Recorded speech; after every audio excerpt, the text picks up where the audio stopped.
In response to recent comments, I have decided to forego the convenience aspect of this show and watch it instead in the language it was intended. Enfrentamiento galáctico. En una feroz batalla por sobrevivir, la República y las fuerzas separatistas chocan en el sistema de Solas.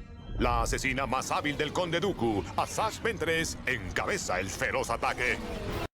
Now, I don't normally do that. I usually only do it for Shakespeare because I prefer it in the original Klingon. Anyway, as he said, Asajj is leading this attack in the Sullust system. She's doing quite well, and in his crib, Dooku's feeling pretty good about himself. That's always the time for the boss to show up and tell you how shit you are. There is a disturbance in the Force. Yes, a disturbance. There's always a disturbance in the Force. It's like every time you call me, oh, I sense something. Can't you just cut to the chase for once? I'm trying to lead a rebellion here. Against you, I might add, so you know how busy I am. This time it's because your assassin is growing very powerful. Yes, indeed. I've been training her to be the most powerful tool to serve your will. I'm glad you appreciate that. We have worked night and day to make her an instrument of destruction in your name. Thank you. Now I want you to kill her. What? Why? You know that story of how God told Abraham to kill Isaac, but then he stopped him before the end because he had proven his loyalty? Yes? Well, it's nothing like that. I just want you to kill the bitch. Damn it! I just can't have nice things, can I? So while Dooku is trying to think of the right way to break up with her to keep Darth Insecurity happy, Asajj is taking on Obi-Wan and Anakin in space combat, and Obi-Wan is having a hard time shaking her. I'm kind of disappointed. Only the droids follow me. Who do I have to betray and murder to get a little respect around here, huh? Anakin, I'm going to need some help. Where are you? Space. I'm afraid I can't be more specific than that. Not a problem. I've always wanted to attack all of space. So, while she shoots down Obi-Wan, Anakin shoots her down and follows them both into one of the hangars on the Separatist flagship where they crash. So, she has personally now pulled two of the strongest Jedi here out of the fight. All she needs are some reinforcements and the battle will be theirs. But no, Sidious has got to prove he's still the big swinging dick, so that's it. A full retreat, and Asajj will be abandoned. You have failed me for the last time. Oh, way to spin that. Yeah, that was totally your idea. Yeah, just keep telling yourself that. And incidentally, I never liked your guy smiley-shaped head anyway. Now, she's an apprentice to an apprentice alone versus two of the most renowned Jedi in the galaxy. Ventress, you're not looking well. She never does. Well, it's the animation. They stretched her face out like that.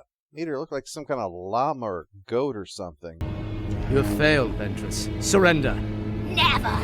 Never. Meh. But despite the handicap, Asajj has never been afraid to try to handle two men at once. Anyway, so she takes them both on in lightsaber combat, and thanks to Glassjaw Kenobi once again delivering, it's soon a one-on-one match, with her holding her own until Obi-Wan finally wakes up and gets around to helping, and then, wow, two Force chokes at once. Must have unlocked some legacy ability. Still, Dooku figures that betrayal isn't enough. He has to have them open fire on their own ship to make sure she'll die, no matter how many droid soldiers might be on board that they're going to lose. Yeah, well, they're totally faithful, right? Not like they're going to ever rebel or anything. By your command. Oh, that's a bad sign. So, stewing in his chair, you really shouldn't have shopped at a Camino garage sale, Dooku. You look kind of silly. He finally calls up Sidious to tell him that he's carried out his order and murdered the most competent person on their side. Once again, you've proven your loyalty to me. Wow, only Sidious can say that and make it sound like, what a pussy! And it seems this is all premature. Some salvagers find her ship and awaken her. You took quite a beating there, didn't you, Missy? Which side of the battle was you on? I thought you were supposed to speak alien. Why do you sound like you're from the southern part of the galaxy? Well, Asajj has had enough and heads back to Dathomir, home of a group of outcast Force witches known as the Nightsisters.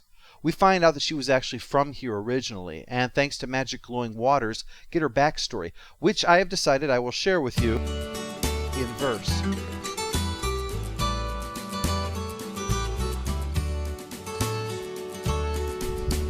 Out in the West Dathomir town of the sisters, slave master wanted a rat-tat-tat girl. But soon her master was killed by some raiders. Jedi took her up as his Padawan.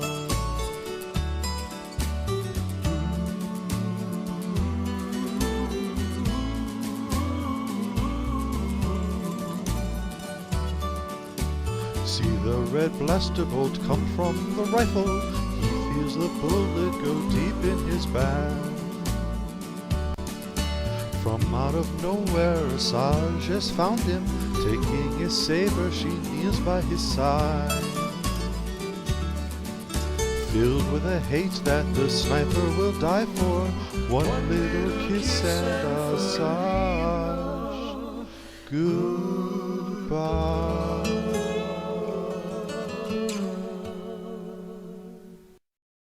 And having fulfilled my court-mandated justification for listing Marty Robbins CDs as a business expense, let us move on. Well, there's some contradiction with previous what's called EU for all the stuff besides what you see on screen, books, games, etc., most of which has now been scrapped thanks to the upcoming film saying, all that stuff, forget it. Yep, everything in Star Wars is questioned now. For all we know, Luke and Leia were the ones who hooked up after Return of the Jedi. Hey, she's royalty and he grew up on a farm. Don't tell me there's not a precedent for inbreeding. After you're gone, Master Yoda, can I use your hut? I have a date with Leia and I expect to score. But your sister she is. Ew! So can I use your hut? But as I was saying, overall this is in keeping with Asajj's history, especially that life-turning moment of being raised by a Jedi only to turn to darkness when he died and she had no one to guide her. It's the inverse of what we had in Babylon 5's Voices in the Dark. Rather than having someone take a possible monster and leading them on the right path, Asajj was on the path but strayed when she was left without anyone to show her the way. And now, returned to the Nightsisters, she has only one thought on her mind: vengeance. And no one considers for a second to talk her out of it. I prepared a special brew to help you sneak in. I had some. It tastes vile. That's because you walk through its mist. She'll be given 2 warriors to assist her, and together they walk through said mist, which has the power to make them not render properly. Of course, Dooku still has the power to sense others, particularly Force users, so they're going to need a plan. Take this poison dart. It will dull his senses and distort his vision. Then you can deal with him easily. Couldn't you make it something that'll just kill him? I thought you'd want to kill him directly. I'm breaking into his room, jabbing him with something. Does it really matter if it's a lightsaber or a needle? He's still dead. Oh yeah, and they're going to be using Jedi lightsabers just in case this doesn't work. They don't want Dooku to know who tried to kill him.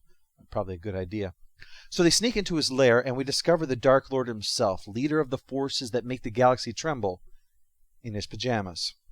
Like his chair, the bed is made for someone probably 2 to 3 times his own size. I'll bet his bathtub is barely larger than the soap dish, but the toilet would seat a Rancor. I've got to stop buying furniture online. I always mix up feet and meters. Well, they found him, and then they stick him with the poison.